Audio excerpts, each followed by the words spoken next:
মাঠে না মা অনেক সুন্দর মটরশুঁটি শাক লাগিয়েছে, আর আজকে আমি আর বর্মশাইয়ের ডিউটির ওখানে ফিরে যাব, তাই কিছু শাক আর কিছু ফুলের চারা আনতে গেছিলাম মাঠে।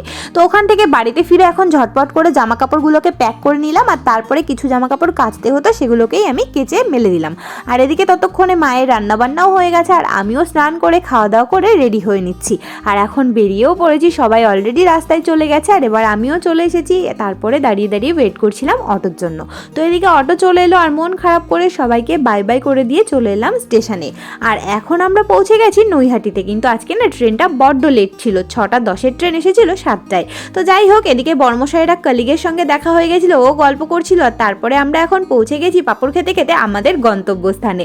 তো এবার নেমেও পড়েছি, 9টার ট্রেন পৌঁছালো 10টায়। তো এদিকে টোটোওয়ালা কাকু এসে দাঁড়িয়েছিল, চলে এলাম ঘরে, আর এসে ঘরটাকে ঝাড় দিয়ে নিলাম। আর মা কিছু সবজি দিয়েছিল, সেগুলোকে ভালো করে গুছিয়ে রেখে এখন ডিনার করে নেব বিরিয়ানি দিয়ে। তো চলো, বাই বাই।